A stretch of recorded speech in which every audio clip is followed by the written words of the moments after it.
D'abord, vous savez, en début d'une présentation, il faut déclarer ses conflits d'intérêts. Vous m'entendez, c'est bon?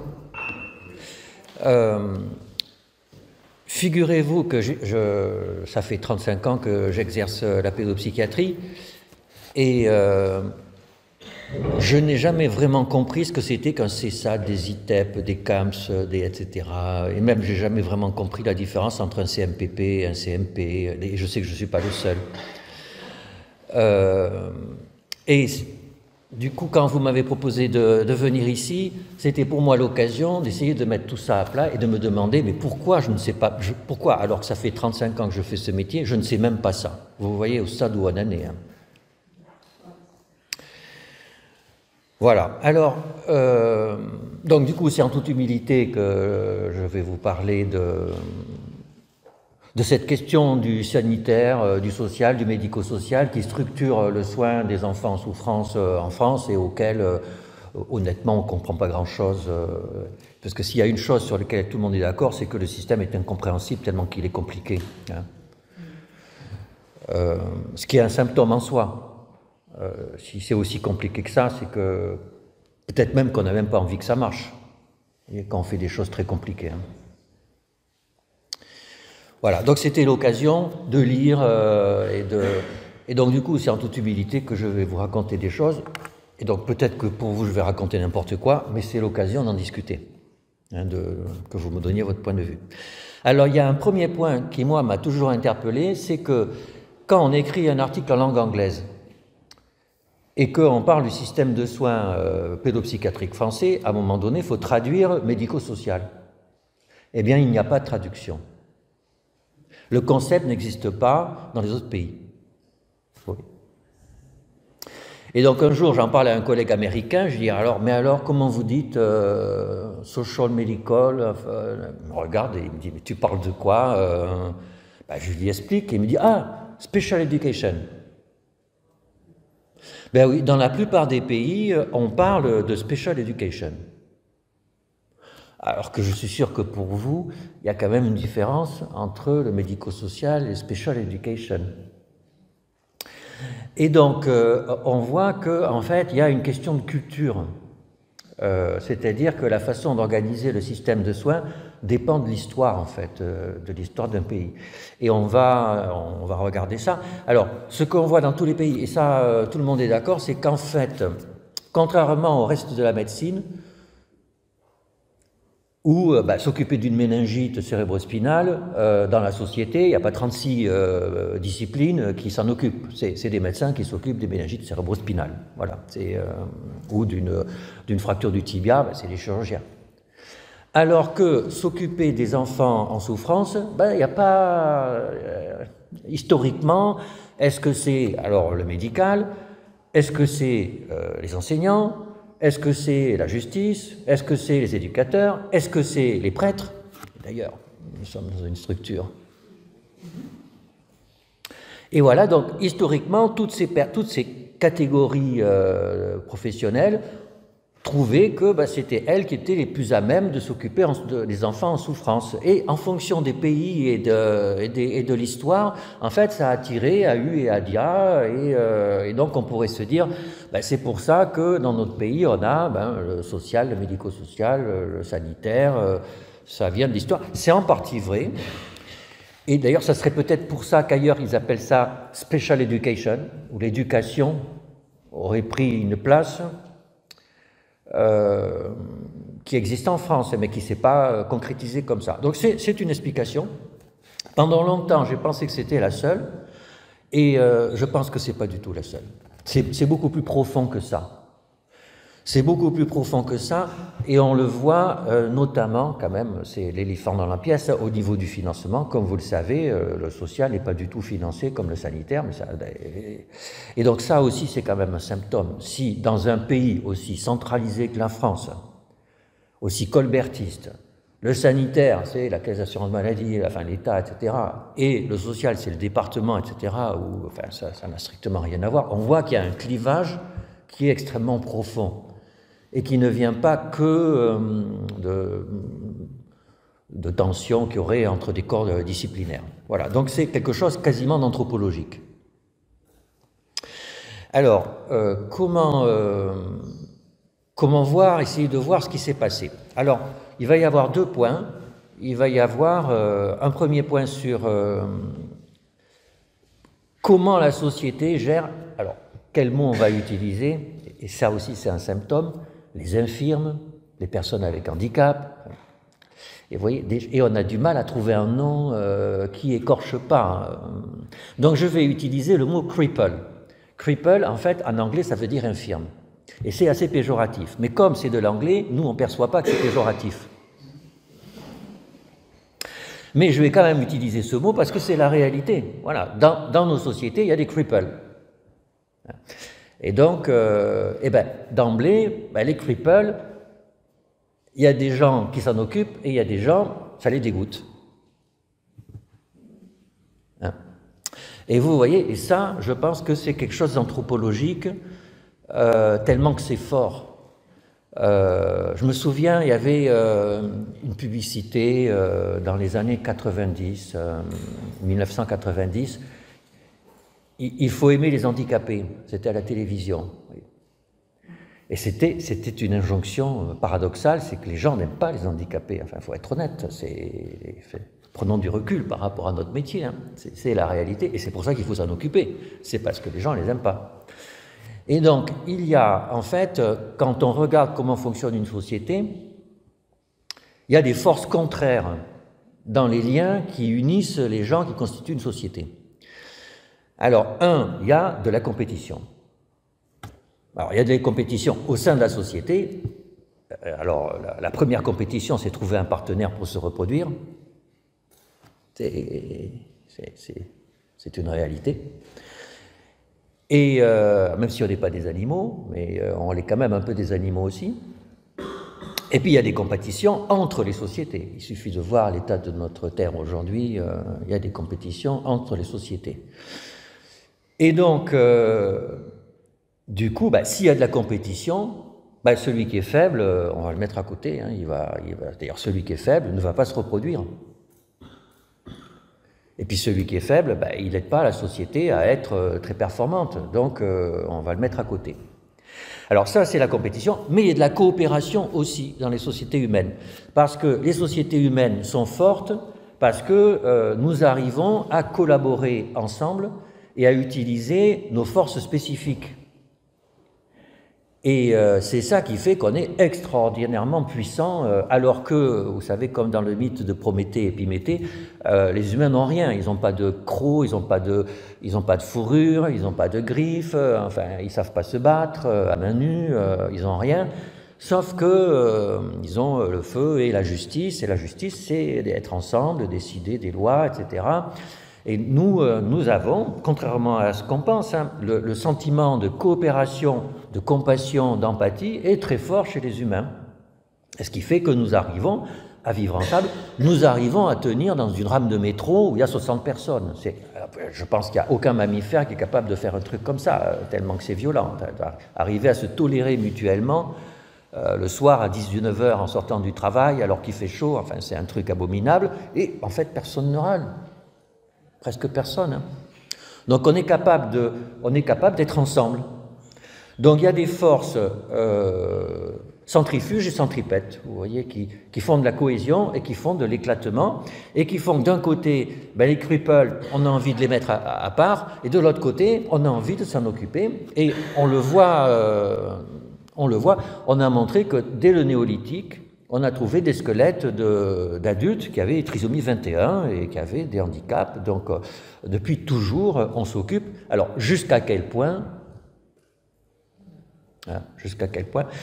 Alors, c'est intéressant, c'est de voir comment ça a varié au cours du temps. C'est très intéressant. Et quand même, il y a eu des moments où c'était pas cool. Chez les Grecs, le cripple, c'est la colère, c'est l'expression, le stigmate de la colère des dieux. Et alors, ils n'étaient pas tous d'accord, mais Aristote, quand même, c'est pas n'importe qui. Pour lui, ce qui fait la caractéristique de l'humain, c'est sa grandeur intellectuelle. Donc, celui qui a un retard mental, c'est pas tellement légitime qu'il soit vivant, quoi. C'est pas des blagues, hein, c'est exactement ce qui s'est passé. Alors il y a ça d'un côté, et puis d'un autre côté, il y a Hippocrate qui constate juste que non, ça n'a rien à voir avec les dieux. C'est autre chose, pour lui c'est des maladies. Il est médecin, il va dire que ce sont des maladies. Mais enfin donc, chez les Grecs et chez les Romains, c'était pas un bon plan d'être un cripple. Alors, après, chez les chrétiens, puisque très vite il y a eu le christianisme, c'est intéressant, on trouve les deux facettes. C'est que le handicap, c'est quand même en lien avec le péché. Mais d'un autre côté, il faut soigner ces personnes et leur pardonner parce que le pardon fait partie du christianisme. Et d'ailleurs, ça se retrouve dans les mots. Vous savez d'où vient le mot crétin? De chrétien. Et le mot de benet, c'est un benet de béni. Donc on voit que la personne qui a un retard mental, ben finalement, il faut l'accepter dans sa différence, même s'il est un peu crétin, voilà. Mais donc il y a cette tension et qui a duré pendant très longtemps, à tel point que l'hôpital, ça vient de hospitalité.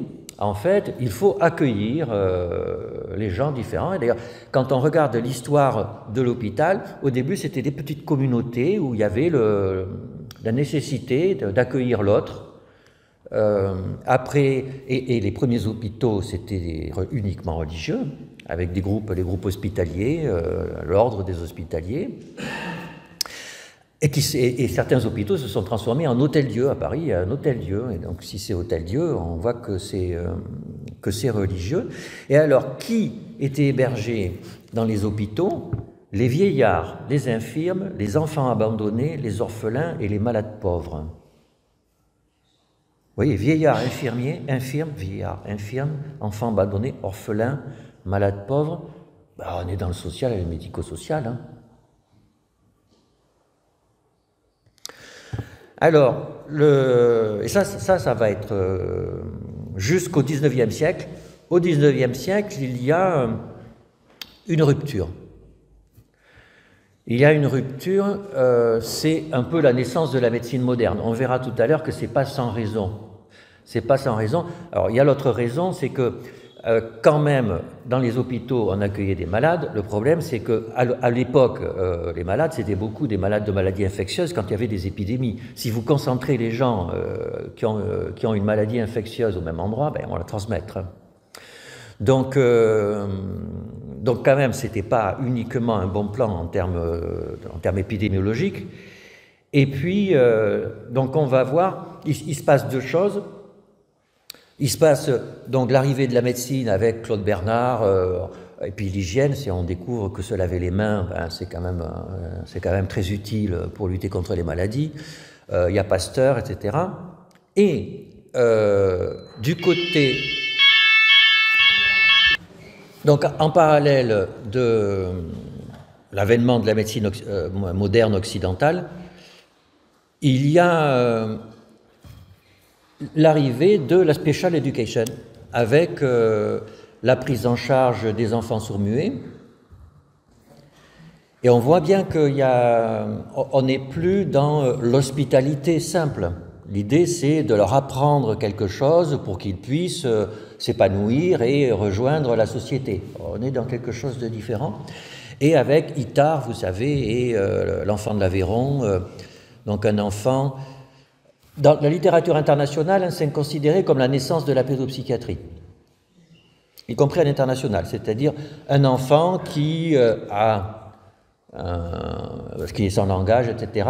Et on se dit, mais en fait, il est sans langage, il a des difficultés de socialisation, mais c'est parce qu'il s'est passé quelque chose et on doit pouvoir corriger ce quelque chose en le prenant en charge. Et au même moment, bien sûr, on y reviendra aussi, en psychiatrie d'adulte, il y a Pinel qui, vous savez, symboliquement, on dit qu'il libère les fous à l'hôpital de Bicêtre, etc., alors que ce n'était pas vraiment lui, c'était son infirmier général, etc., mais peu importe, c'est le symbole qui compte, et qui est aussi un symbole de portée internationale. Alors on pourrait se dire, à ce stade-là, eh bien, ça y est, c'est parti, on va prendre en charge les enfants, etc. Ben non, en fait, parce que qu'est-ce qui se passe après? C'est un effet collatéral assez dramatique du darwinisme qui dit que les espèces évoluent avec une sélection naturelle et qui fait qu'ils restent les plus forts au fur et à mesure que l'espèce évolue. Eh ben donc il y a des gens qui disent, puisque c'est comme ça, on va aider l'évolution de l'espèce et on va éliminer les cripples. Et ça a été l'eugénisme qui a été de la fin du XIXe siècle jusqu'à l'acmé, ce qui s'est passé pendant la Seconde Guerre mondiale. Donc vous voyez qu'il y a des hauts et qu'il y a des bas, et après la Seconde Guerre mondiale, il y a, et peut-être je dirais vraisemblablement à cause de l'Holocauste, etc., une bascule avec, et là aussi on y reviendra tout à l'heure, la définition de la santé par l'OMS, la définition du handicap comme étant l'inadéquation de l'homme et de la société, etc. Enfin, un changement complet épistémologique, qui perdure aujourd'hui, et avec la notion d'inclusion, le fait qu'il faut inclure les personnes dans la société. Alors on le dit, mais on ne le fait pas, on est bien d'accord. Donc on voit que la tension persiste, mais qu'on est dans un questionnement social. Au sens propre du terme, c'est qu'il y a des personnes qui sont à la marge de la société, à la marge parce que faibles et vulnérables, etc. Et la société doit s'interroger sur comment elle prend en charge, comment elle s'occupe de ces personnes à la marge. Et là, l'élan, c'est un élan d'inclusion. Donc on est dans une question sociale, et c'est pour ça qu'il y a le mot social. Alors, à l'opposé, dans les sociétés humaines, dans la vie d'un humain, il y a la question de la maladie et du malade. Et vous voyez qu'on va rentrer dans le sanitaire. Et alors ça, en fait, ça n'a fondamentalement rien à voir. Qu'est-ce que c'est que d'être malade?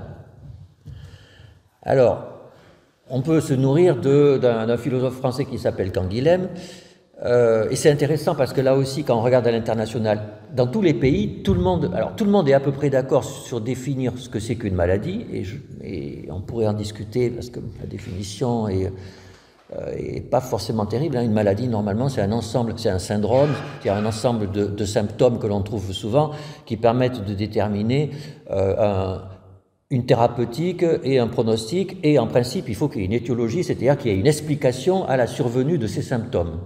Ce qui n'est pas le cas en médecine, ça n'est que le cas que dans les maladies infectieuses. Mais si vous prenez une leucémie, on ne connaît pas l'origine de leucémie.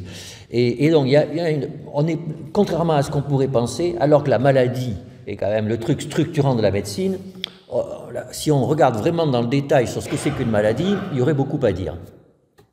Mais ce qui importe, en fait, c'est le malade, plus que la maladie. Et comment on définit un malade? On n'est pas tous d'accord dans les pays. Et d'ailleurs, au niveau de la langue aussi, nous avons le malade. La notion de malade n'existe pas en anglais. Ils ont sick, ils ont disease, sickness, etc. Et selon que c'est le malade vu par le médecin, le malade vu par la société ou le malade vu par lui-même. I am sick, je suis malade, c'est moi qui me sens malade. He has a disease, c'est il a une maladie, c'est un malade pour un médecin. Et puis il y en a un troisième que j'oublie, qui veut dire que c'est le malade pour la société. Mais nous avons le malade. Et le malade, c'est celui qui est en rupture dans sa vie. Ça vous est tous arrivé malheureusement.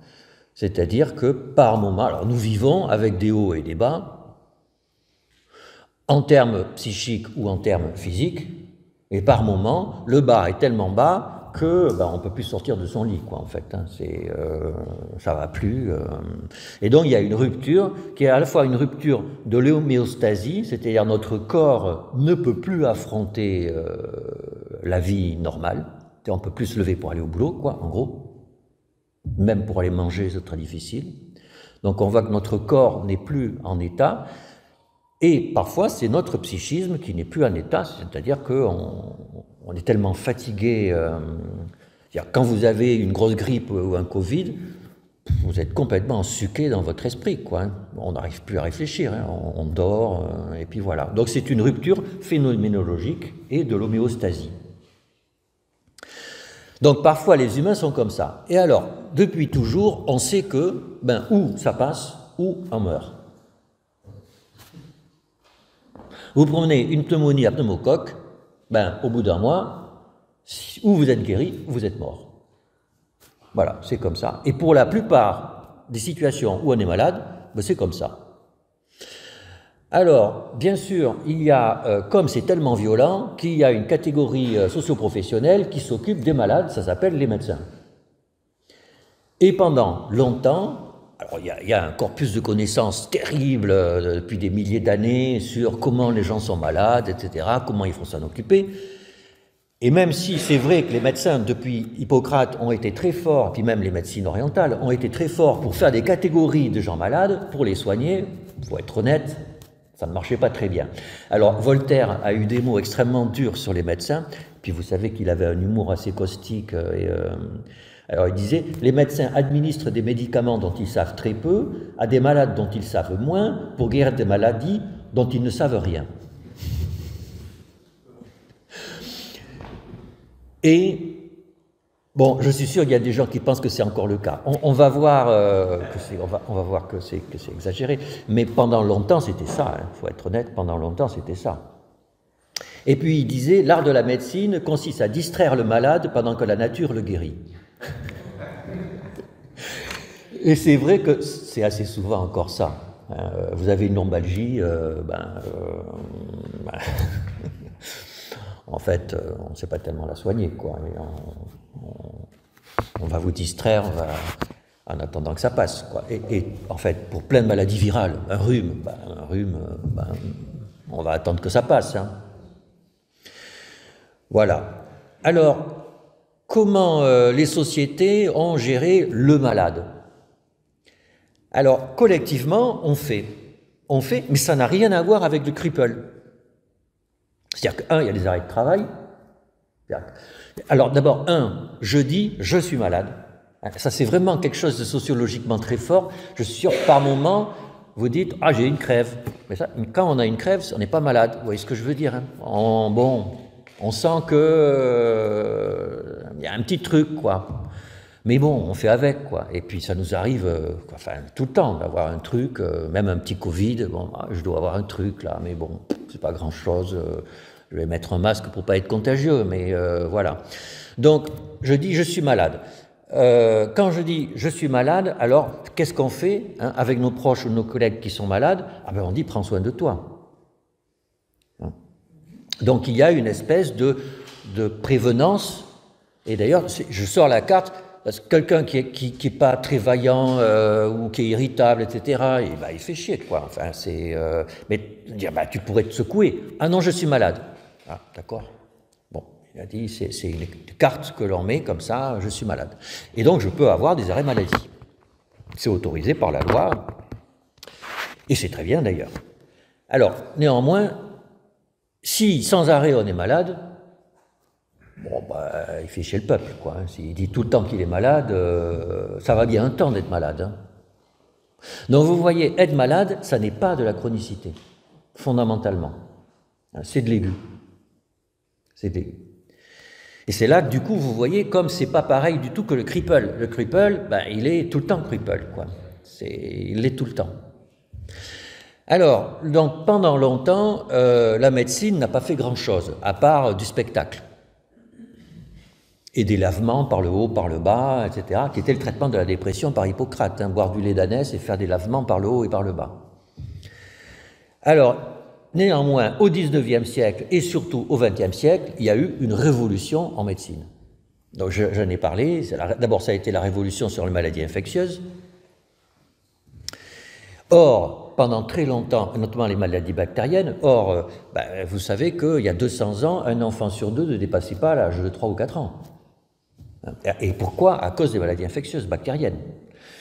Et donc, le fait qu'on sache qu'il fasse se laver les mains, faire des vaccins, avoir des antibiotiques et réhydrater les enfants qui avaient des diarrhées, etc., ça a été, vous imaginez, sauver la moitié des enfants d'une population, c'est colossal. Enfin, c'est un progrès sanitaire colossal. C'est unique. Et donc, il y a eu, et puis, depuis Ben, franchement, il y a eu des progrès. Prenez le cancer du sein, il y a 40 ans, le cancer du sein était une catastrophe absolue, absolue. Aujourd'hui, le cancer du sein est devenu une maladie chronique pour la plupart des femmes. Et ça, l'hypertension artérielle, l'infarctus du myocarde, enfin, toutes ces maladies qui étaient gravissimes il y a 30 ou 40 ans, aujourd'hui, le plus souvent, on les prend en charge. Donc, la médecine a été révolutionnée au XIXe et au XXe siècle. Du coup, la médecine a acquis un statut social colossal. Et colossal du fait de sa nature technoscientifique. Quand vous allez à l'hôpital maintenant, il y a des IRM, des scanners, des prélèvements sanguins avec des anticorps monoclonaux, enfin, et ça nous fascine. Ça nous fascine, à tel point qu'on met plein d'argent là-dedans. Il y a aujourd'hui, il y a des thérapies qui coûtent 2 à 3 millions d'euros une injection. 2 à 3 millions d'euros une injection. Alors, c'est une injection pour la vie. Mais enfin, bon, vous voyez, bon, bien sûr, c'est trop facile parce qu'on est entre nous, mais avec 2 ou 3 millions d'euros pour un de nos enfants, vous imaginez ce qu'on pourrait faire. Enfin, on peut changer sa vie, même avec 10 fois moins, quoi. Enfin, on peut changer la vie des enfants de façon... Toute une vie, on peut changer. Et là, ouais, mais sauf que là, c'est de la médecine. C'est de la médecine, c'est technoscientifique, c'est élitiste, ça n'est pas le même budget et ça n'est pas du tout socialisé, c'est pas social du tout. Vous voyez, c'est un patient avec un organe qui dysfonctionne et en face, il y a un soignant symbolique qui est le médecin et qui va soigner le patient avec l'organe. C'est pas du tout comme l'hospitalité de l'hôpital que l'on a vu tout à l'heure. Et donc, on voit que au total, le social et le sanitaire, ça n'a rien à voir. Ce sont des épistémologies, des histoires qui sont complètement différentes. Alors, oui, mais en réalité, c'est pas si simple du tout. C'est que ça, c'est un idéal. C'est un idéal du social et un idéal de la médecine. C'est que, oui, bien sûr, la médecine a progressé, etc., mais aujourd'hui, et on le sait bien, 90% de l'activité d'un médecin, c'est les maladies chroniques. Donc j'ai dit, et même le cancer du sein, aujourd'hui, est devenu une maladie chronique. L'infarctus du myocarde, qui était l'emblématique du truc aigu, en fait, aujourd'hui, la phase aiguë de l'infarctus, on le soigne, mais après, il y a des risques d'insuffisance cardiaque, qui est une maladie chronique. Et le diabète de type 2 est une maladie chronique, l'asthme est une maladie chronique, enfin, il y a des maladies chroniques partout. Le VIH est une maladie chronique, alors que c'est une maladie infectieuse. Or, la maladie chronique, elle échappe à la pensée médicale habituelle. Et alors j'avais même marqué l'endométriose, la sclérose en plaques, la maladie de Parkinson, et bien sûr la plupart des maladies psychiatriques. Alors c'est pas... Et la plupart de ces maladies, c'est entre deux, c'est-à-dire c'est pas le cripple non plus. Vous voyez, la sclérose en plaques, oui, il y a une détérioration du fonctionnel, mais il y a des poussées qu'on peut soigner avec des médicaments. Et puis il y a vous voyez, à la frontière, certaines choses qui étaient des handicaps, par exemple la surdité, c'est un handicap. Oui, mais le jour où on découvre les implants cochléaires, les gens réentendent. Ça n'est plus un handicap. Et on a maintenant, dans des CHU, pour des patients qui ont des maladies, on a quand même de l'éducation thérapeutique. Et l'éducation thérapeutique, est-ce que c'est de la médecine? Non, c'est pas de la médecine. D'ailleurs, l'éducation thérapeutique marche d'autant mieux que les médecins s'en occupent moins. Parce que il faut pas de personnes autoritaires. Vous voyez, il faut être très proche, il faut être transversal, horizontal dans l'éducation thérapeutique. Et même souvent, ce sont les pairs. Vous savez, les pères aidants, c'est-à-dire quand on a la même maladie que moi, alors on va m'expliquer comment faire, et en fait ça marche mieux ça marche bien mieux que si c'est un médecin. Et donc vous voyez, là on se rapproche du social en fait. Alors, et la médecine du travail. Ah oui, la médecine du travail, est-ce que c'est de la médecine? Alors s'il y avait un médecin du travail, il dirait oui, je fais de la médecine. Oui, mais en fait il fait beaucoup de social. Il est dans la société, le travail c'est la société. Et il aide le sujet à se réintégrer dans son travail. C'est de la médecine sociale. Puis vous avez la médecine qu'on appelle physique de réadaptation. où en fait, c'est la prise en charge de personnes qui ont un handicap. Donc on est plutôt dans le social que dans la médecine. Alors, donc, en réalité, dans la pratique du soin concrètement, il faut du social et du sanitaire. Et en pédopsychiatrie, c'est encore plus qu'ils le font. C'est encore plus. Pourquoi? Parce que moi, j'ai travaillé dans un CHU. Alors, oui, j'ai eu quelques patients, c'est vrai, des patients hyperactifs qui n'ont qu'un problème de maladie. Alors, on pourrait discuter est-ce que c'est une maladie ou pas, c'est pas la question, mais enfin, ils ont une hyperactivité, il y a un traitement, le traitement suffit, traitement médicamenteux, et ce traitement suffit, et on peut voir le patient 2 fois par an, et en fait, avant, il n'allait pas bien, après, il va mieux, et puis voilà. Et donc, j'ai des collègues qui disent « Ah, mais c'est pas possible !» Si, moi, j'en ai vu, ça existe. Ça existe, donc il y a des cas en pédopsychiatrie où il n'y a que du sanitaire, ça existe. Le modèle médical pur marche, mais c'est rare. Et de l'autre côté, il y a des cas où des patients en souffrance psychique, en fait, le problème est uniquement social. Ça existe aussi. Ça existe aussi, mais c'est pas le plus fréquent. C'est pas le plus fréquent. Quand vous êtes en situation de souffrance psychique dans un environnement social délétère, il y a des histoires de trauma complexes, etc. souvent, et vous avez une expression comportementale et émotionnelle qui est un peu compliquée. Et ça, ça a à voir avec de la psychopathologie et de la psychiatrie. Donc vous voyez, vous avez un continuum en fait. Il y a un continuum. C'est pas clivé comme les représentations qu'on se fait du cripple d'un côté et du malade de l'autre nous poussent à le penser. Et comme ça a poussé à structurer le soin. Et d'ailleurs, c'est vrai que le soin est complètement clivé. Alors, d'abord, on le voit au niveau du financement, comme je vous le disais au début, ce qui est quand même pas rien du tout, le financement. Mais au niveau de la loi, c'est quand même en France, c'est spectaculaire de voir que la circulaire sur l'intersecteur est arrivée en 1972, c'est-à-dire que la création de la pédopsychiatrie française, au sens de sa sectorisation, de la définition de CMP, c'est 1972, et la loi sur le handicap de Simone Veil, c'est 1975. C'est-à-dire, c'est exactement au même moment que des politiques clivent encore plus la prise en charge des enfants en souffrance. D'un côté, on va mettre du soin, de l'autre côté, on va mettre du handicap, avec des budgets qui sont différents.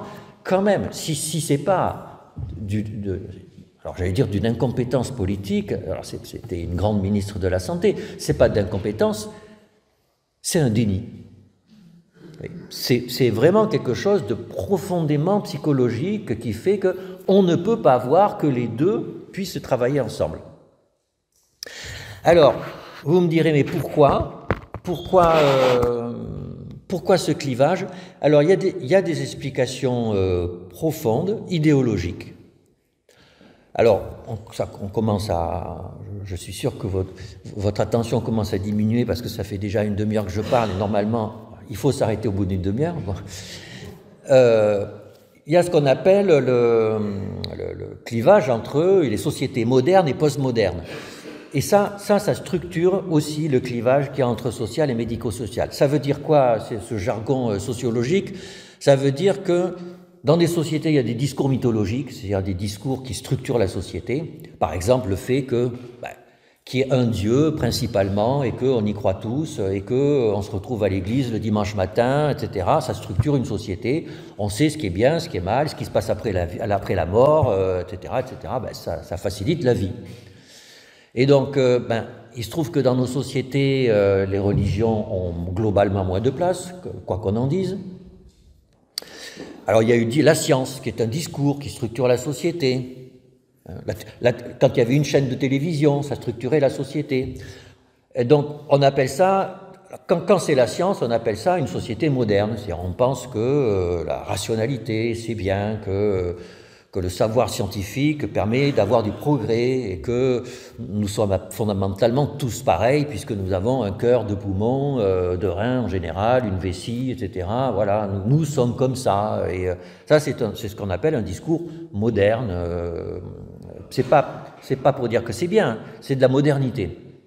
Mais vous n'avez pas qu'un discours moderne, vous avez un discours postmoderne, donc qui est arrivé après le discours moderne, donc avec des philosophes qui ont dit ben, on est tous pareils. C'est pas vrai. Il y a des noirs, il y a des blancs, il y a des femmes, il y a des hommes, il y a des riches, il y a des pauvres, il y a des travailleurs, il y a des bourgeois, il y a des capitalistes, etc. Il y a des rapports de domination de classe, etc. Nous ne sommes pas tous pareils. Et nous ne sommes pas rationnels. Parfois, nous faisons des choses qui sont contraires à ce qui fait que ça nous ferait du bien, etc., etc. Et donc, eh ben, vous avez comme ça un clivage. Et d'ailleurs, ça se sent dans notre société aujourd'hui. On l'a vu pendant le Covid, vous voyez. Vous avez des gens qui disent « le vaccin, c'est bien », et ce que je pense, mais parfois avec une force dans le discours qui va au-delà de ce que disent les données. Et puis vous avez des gens qui disent « ah, les vaccins, c'est horrible, on nous injecte des puces 5G, etc. »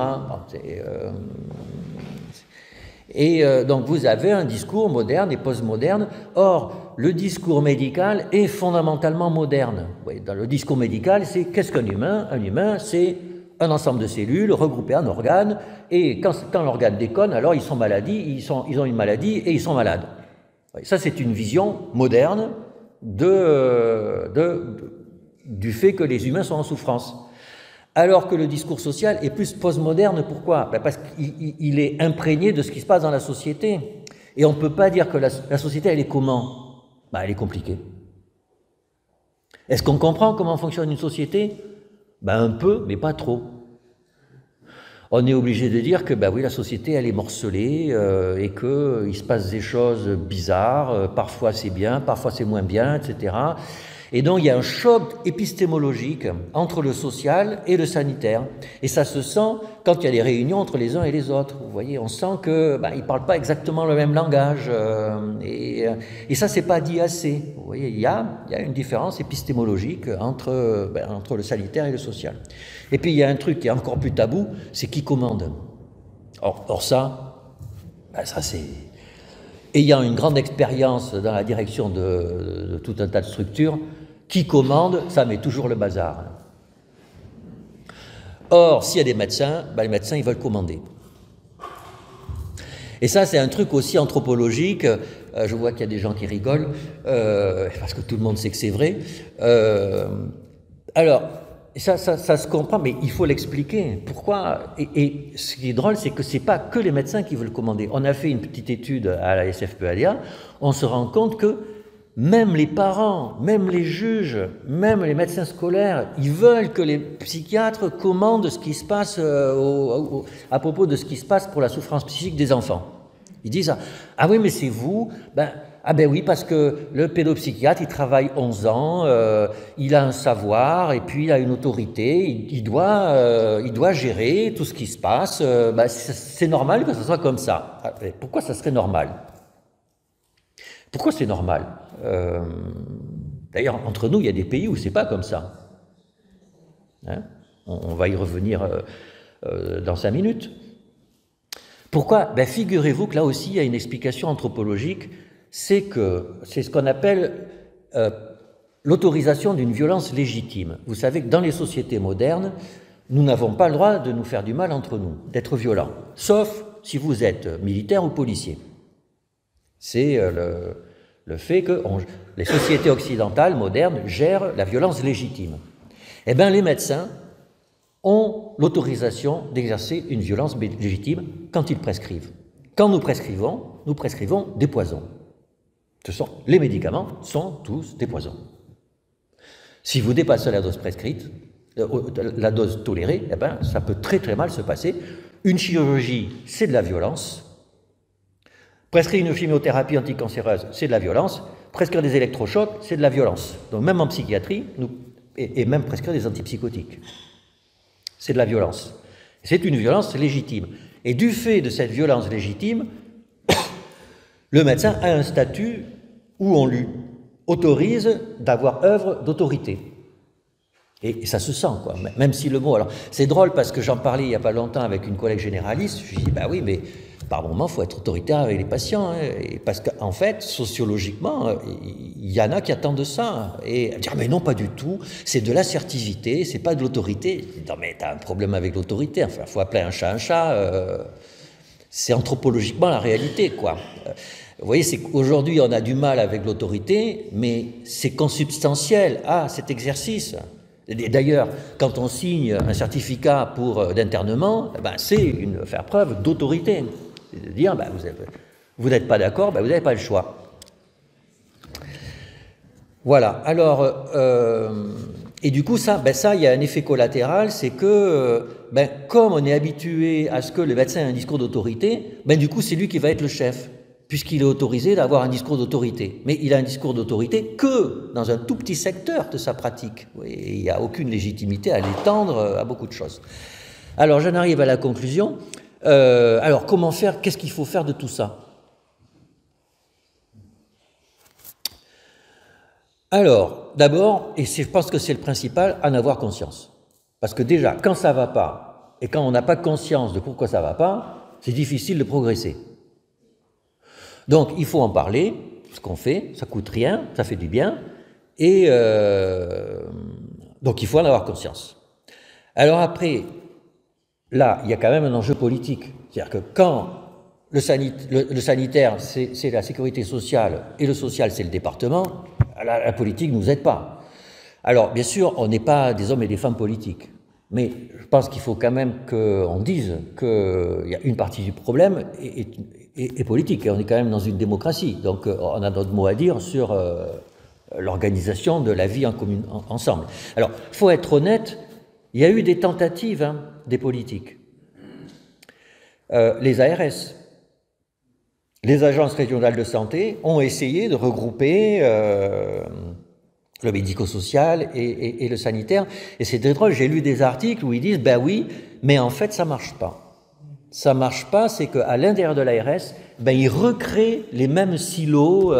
Pourquoi? Parce que c'est à cause de l'histoire. Les professionnels ont été formés comme ça, ils ont l'expérience de ça, et ils se regroupent encore dans des sous-directions qui sont comme ci et comme ça, et qui continuent à ne pas se parler. C'est terrible, hein, le poids de l'histoire et de l'inertie de ça, mais là aussi, il faut en avoir conscience.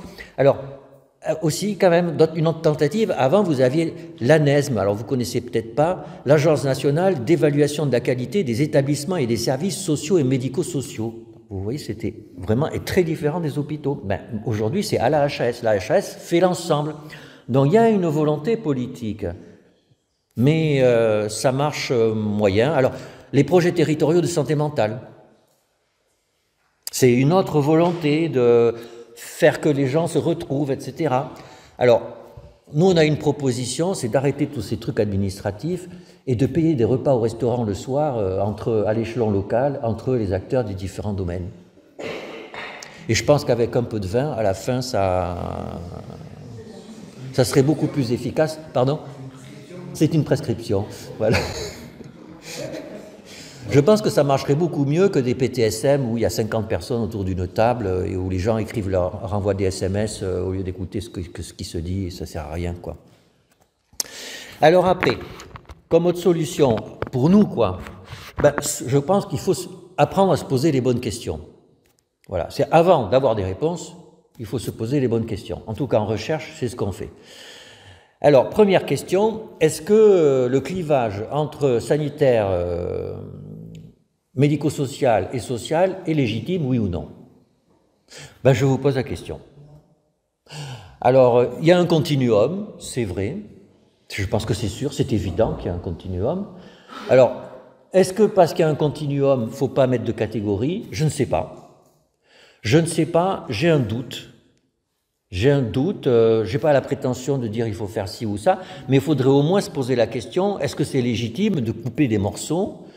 Ou est-ce que c'est efficace? Ou est-ce que c'est pas efficace? Je ne sais pas. Est-ce qu'il faudrait des structures de soins plus ou moins intensives? Vous voyez?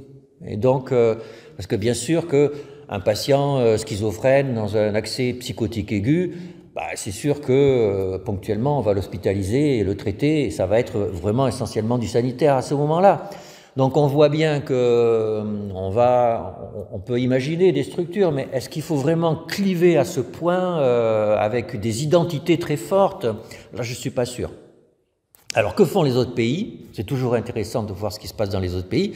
Alors, En Amérique du Nord, c'est très différent de chez nous. En Amérique du Nord, en fait, dans beaucoup de situations, le patron n'est pas un médecin. Y compris, enfin, dans un CMP, le patron peut être un travailleur social, un ou une psychologue, etc. Le médecin, par contre, gagne énormément d'argent. C'est que l'autorité du médecin, c'est transférée sur son salaire, pas sur le fait qu'il commande. Alors, il est payé pour faire des diagnostics. Et donc, l'autorité vient dans le diagnostic, la prescription, le salaire. Et donc, et il est vénéré pour ça. C'est-à-dire, on va lui dire, le patient arrive, il va voir le psychiatre, je caricature, mais c'est un peu ça, le patient arrive, il doit avoir un diagnostic, donc il a un entretien long, avec tout ça est écrit dans une observation longue, opposable au psychiatre, c'est-à-dire il faut qu'il fasse un entretien avec ça, etc. C'est très structuré, et en gros il est payé 500 €.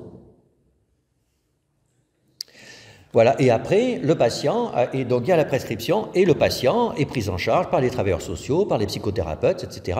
Et ça n'est pas le médecin qui suit le patient. Et j'ai même, et si le médecin veut des nouvelles du patient, il ne peut pas contacter directement la famille ou le patient. Il doit passer par l'infirmière qui s'occupe du patient. Il dit comment va-t-il? Vous voyez, c'est complètement... Le sanitaire est sanctuarisé dans le soin, mis à l'écart, et il devient comme une entité expertale. Alors, c'est pas parce qu'ils font ça au Canada qu'il faut le faire en France, hein. Mais c'est juste à faire réfléchir sur des modèles différents. Alors, bien sûr, les collègues pédopsychiatres français sont complètement opposés à ça. Et il n'y a pas que. C'est-à-dire qu'on a, après avoir interrogé, y compris les familles de patients, y compris le secteur judiciaire, etc., ce type de modèle ne semble pas culturellement convenir à l'histoire de la pédopsychiatrie française. Alors après, il y a la question de la culture de soins. C'est-à-dire que pour rompre ce clivage, il faudrait quand même pousser à ce que ces différents secteurs acquièrent au moins une culture commune du soin. Et ça peut se voir à travers les formations. C'est aujourd'hui les formations entre le social, le médico-social et le sanitaire sont trop clivées. Et il y a eu, dans l'étude qu'on a faite, il y a eu vraiment un besoin de formation commune pour trouver un vocabulaire commun et des représentations communes. Et ça, je pense qu'on peut être force de proposition là-dedans et que ça nous appartient. Alors, un autre point, partir du terrain et du local. Il faut pas... Oui, en France, on a vraiment trop tendance à être top-down, comme on dit, c'est-à-dire il y a des gens qui pensent et qui organisent, et voilà, alors qu'en fait, vous voyez la structuration du médico-social et du social, ici, à l'origine, ça venait du religieux. Et vous savez qu'il y a des structures privées, associatives, publiques, etc., qui sont multiples. Et puis, j'ai un collègue qui exerce dans la région d'Agen, ça n'a rien à voir avec exercer dans le 20e arrondissement de Paris. On ne peut pas organiser le système de soins du tout de la même façon, ça n'a pas de sens. Il y a des départements français, il y a 3 départements français où il n'y a aucun pédopsychiatre. Et donc forcément, on ne pourra pas organiser le soin de la même façon. Et donc, il faut être pragmatique. Quand on est soignant, on est pragmatique. Donc, partir du terrain, partir des acteurs.